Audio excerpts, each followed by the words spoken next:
ಪಾಕಿಸ್ತಾನದವ್ರಿಗೆ ಇರೋ ಬರೋ ಕಡೆ ಎಲ್ಲ ಸ್ವೆಟ್ ಕೂಡ ಆದರೂ ಬ್ಲಡ್ ಕೂಡ ಆಚೆ ಬಂತು, ಎಲ್ಲ ಆಗ್ತು ಮಗ. ಬೆವರಿಳ್ಸಾಯ್ತು, ರಕ್ತನೂ ಕೂಡ ಇಳಿಸಾಯ್ತು ಅವ್ರ ಬಾಡಿಯಿಂದ, ಎಲ್ಲ ಆಗ್ಬಿಡ್ತು ಗುರು. ಬಟ್ ಅವರು ಕಚಡ ಕೆಲಸಗಳನ್ನ ಮಾಡೋದು ಮಾತ್ರ ನಿಲ್ಲಿಸಲ್ಲ. ಅವರು ಕಂಟಿನ್ಯೂ ಮಾಡ್ತಾ ಇರಲಿ, ಇಂಡಿಯಾ ಡಾಮಿನೇಟ್ ಮಾಡ್ತಾನೆ ಇರ್ತಾರೆ ಎಲ್ಲ ಕಡೆಯಿಂದ. ಫೈನಾನ್ಷಿಯಲಿ, ಕ್ರಿಕೆಟು ಮತ್ತು ವಾರಲ್ಲಿ ಎಲ್ಲ ಕಡೆ ಹಾಕ್ಕೊಂಡು ಗುಮ್ತಾ ಇರೋದವ್ರಿಗೆ, ಆದರೂ ಕೂಡ ಅವ್ರು ಕಚಡ ಕೆಲಸಗಳನ್ನ ಮಾಡೋದು ಮಾತ್ರ ನಿಲ್ಲಿಸಲ್ಲ. ಓಕೆ, ಬಟ್ ನೆನ್ನೆ ಮ್ಯಾಚು, ಫೈನಲ್ ಮ್ಯಾಚಲ್ಲಿ ಇಂಡಿಯಾ ರಿವೆಂಜ್ ಕೊಟ್ಟಿದ್ದು ನೆಕ್ಸ್ಟ್ ಲೆವೆಲ್ ಥರ ಇತ್ತು. ಇಂಡಿಯಾದಂತೂ ನೆಕ್ಸ್ಟ್ ಲೆವೆಲ್ ರಿವೆಂಜು. ಅವ್ರು ಕೊಟ್ಟಿರೋದೆಲ್ಲನೂ ಅವತ್ತೇ ವಾಪಸ್ ಕೊಟ್ಬಿಟ್ಟು ಬಂದರು. ಬಟ್ ಟೀಮ್ ಇಂಡಿಯಾಗೂ ಕೂಡ ಒಂದು ಟೈಮಲ್ಲಿ ಬಾಯಿಗೆ ಬಂದಿತ್ತು. Okay, but team India end of the day ಫೈನಲಲ್ಲಿ ಗೆದ್ದರು.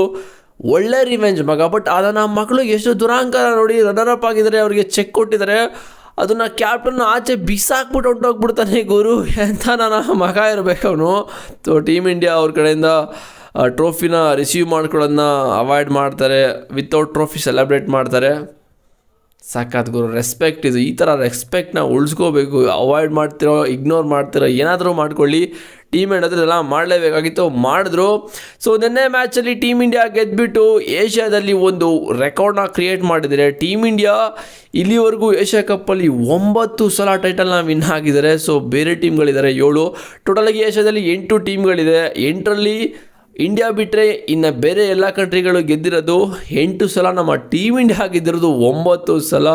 ಹಾಂಗ್ಕಾಂಗು, ಒಮಾನು, ಆಫ್ಘಾನಿಸ್ತಾನ್, ಪಾಕಿಸ್ತಾನ್, ಶ್ರೀಲಂಕಾ, ಇನ್ಯಾವುದಿದೆ ಎಲ್ಲರೂ ಕೂಡ ಸೇರಿಕೊಂಡು ಕೇವಲ 8 ಸಲ ಗೆದ್ದಿದ್ದಾರೆ. ನಮ್ಮ ಟೀಮ್ ಇಂಡಿಯಾ 9 ಸಲ ಗೆದ್ದಿದ್ದಾರೆ. ಸೊ ಡಾಮಿನೇಟ್ ಅಂತೂ ಏಷ್ಯಾ ಕಪ್ಪಲ್ಲಿ ಸಖತ್ತಾಗೆ ಮಾಡಿದ್ದಾರೆ. ಮತ್ತು ಇನ್ನೂ ಒಂದು ಅಪ್ಡೇಟು, ಶಿವಮ್ ದೂಬೆ ಎಂಥ ಲಕ್ಕಿ ಚಾಮ್ ಗುರು ನಮ್ಮ ಟೀಮ್ ಇಂಡಿಯಾಗೆ. ಅವ್ರು ಆಡಿರೋ ಎಲ್ಲ ಮ್ಯಾಚು ಕೂಡ ಗೆದ್ದಿದೆ ಟೀಮ್ ಇಂಡಿಯಾ. 2019ರಲ್ಲಿ ಡೆಬ್ಯೂ ಮಾಡಿದ್ರು ಟೀಮ್ ಇಂಡಿಯಾಗೆ. ಸೊ ಅಲ್ಲಿಂದ ಒಂದು ಮ್ಯಾಚು ಸೋತಿಲ್ಲ ಗುರು. ಶಿವಮ್ ದುಬೆ ಆಡಿರೋ ಒಂದು ಮ್ಯಾಚು ಕೂಡ ಸೋತಿಲ್ಲ. 39-40 ಮ್ಯಾಚಸ್ನ ಆಡಿದ್ದಾರೆ, ಒಂದು ಮ್ಯಾಚು ಕೂಡ ಸೋತಿಲ್ಲ ಮಗ, ಒಂದು ಕೂಡ ಸೋತಿಲ್ಲ. ಸೊ ಅವರು ಆ್ಯಕ್ಚುಲಿ ಎಂಥ ಪ್ಲೇಯರ್ ಅಂತ ಹೇಳಿದ್ರೆ ಫೈನಲಲ್ಲೇ ಪರ್ಫಾರ್ಮ್ ಮಾಡೋ ಪ್ಲೇಯರು. ಸೊ ಈ ಒಂದು ನಿನ್ನೆ ಮ್ಯಾಚಲ್ಲಿ ಕೂಡ 33 ರನ್ನ ಹೊಡೆದ್ರು. ಮತ್ತು ವರ್ಲ್ಡ್ ಕಪ್ ಫೈನಲಲ್ಲೂ ಕೂಡ ಅವರು ICC ವರ್ಲ್ಡ್ ಕಪ್ T20 ಅದರಲ್ಲೂ ಕೂಡ 20 ಎಷ್ಟೋ ಸಮಥಿಂಗ್ ಹೊಡಿತಾರೆ, 30. ಮತ್ತು ಇನ್ನೂ ಒಂದು ಟೂರ್ನಮೆಂಟಲ್ಲಿ ಫೈನಲ್ ಏಷ್ಯಾ ಕಪ್ಪಲ್ಲೂ ಕೂಡ ಹೊಡಿತಾರೆ.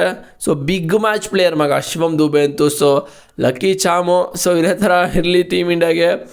ಬಿಗ್ ಮ್ಯಾಚಸ್ಗಳನ್ನ ಕರ್ಕೊಬಂದು ರನ್ಸ್ ಹೊಡೆದು ಟೀಮ್ ಇಂಡಿಯಾ ಗೆಲ್ತಾ ಇರಲಿ ಎಲ್ಲ ಟೂರ್ನಮೆಂಟ್ ಕೂಡ. ಸೊ ನಿಮಗೆ ಈ ಒಂದು ಅಪ್ಡೇಟ್ನ ಕೇಳಿ ಏನು ಅನ್ನಿಸ್ತಾ ಇದೆ ಕಾಮೆಂಟ್ ಮಾಡಬೇಕು. ಮತ್ತು ಸೊ ಪಾಕಿಸ್ತಾನದವ್ರಿಗೆ ನನ್ನ ಪ್ರಕಾರ ಒಳ್ಳೆ ರಿವೆಂಜ್ನ ಕೊಟ್ಟಿದ್ದು. ಬೂಮ್ರಾ ಆಗಲಿ ಎಲ್ಲರೂ ಮಗ, ಎಲ್ಲರೂ ಡಾಮಿನೇಟ್ ಮಾಡಿ, ಎಲ್ಲರೂ ಅವ್ರು ಏನು ಕೊಟ್ಟಿದ್ರು ಎಲ್ಲ ತಗೊಂಡು ವಾಪಸ್ ಅವರೇ ಹೋಗಬೇಕು. ಅವ್ರೇನು ಕೊಟ್ಟಿದ್ದು ಅವರೇ ತಗೊಂಡೆಲ್ಲ ವಾಪಸ್ ಹೋಗ್ಬೇಕು, ಆ ಥರ ಕೊಟ್ಟಿದ್ದು ರಿವೆಂಜು. ಸೊ ಇದೇ ಥರ. ಬಟ್ ಅವ್ರು ಏನು ಮಾಡಿದ್ರು ಬುದ್ಧಿ ಕಲಿಯಲ್ಲ ಗುರು. ಕಚಡ ನನ್ನ ಮಕ್ಕಳು ಎಲ್ಲರೂ ಅಂತ ಹೇಳ್ತಾ ಇಲ್ಲ, ಬಟ್ ಆ ಫುಲ್ ಕಂಟ್ರಿ ಅಂತ ನಾನಂತೂ ಹೇಳ್ತಾರೆ. ಇರ್ತಾರಲ್ಲ ಸ್ವಲ್ಪ ಕಚಡಗಳು, ಎಲ್ಲ ಮಾಡೋಕ್ಕಾಗಲ್ಲ, ಆ ಥರ ಕೆಲಸ ಮಾಡ್ತಾರೆ. ಸೊ ಪ್ಲೇಯರ್ ಅಂತ ಹೇಳಿದ್ಮೇಲೆ ಒಂದು ರೆಸ್ಪೆಕ್ಟ್ ಉಳಿಸ್ಕೋಬೇಕು. ಬಟ್ ಅವರು ಕೂಡ ಅದೇ ಥರ ನಡ್ಕೊಂಡ್ರೆ ಯಾರು ರೆಸ್ಪೆಕ್ಟ್ ಕೊಡ್ತಾರೆ? ಯಾವನೂ ಕೊಡೋಲ್ಲ. ನನಗೇನೋ ಪಾಕಿಸ್ತಾನ ಹಿಂಗೆ ಮಾಡ್ತಾಯಿದ್ರೆ ಪಕ್ಕ ಕ್ರಿಕೆಟಿಂದನೇ ಕಿತ್ತಾಕ್ಬಿಡ್ತಾರೆ ಅಂತ ನನಗೇನೋ ಅನ್ನಿಸ್ತದೆ. ಸೊ ಗೊತ್ತಿಲ್ಲ ಕಿತ್ತಾಕ್ತಾರೋ ಇಲ್ವೋ ಅಂತ. ಸೊ ಇದೇ ಥರ ಆ್ಯಕ್ಟಿವಿಟೀಸ್ನ ಅವರು ಮಾಡ್ಕೊಂಡು ಬಂದರೆ ಯಾರು ಇಟ್ಕೋತಾರೆ?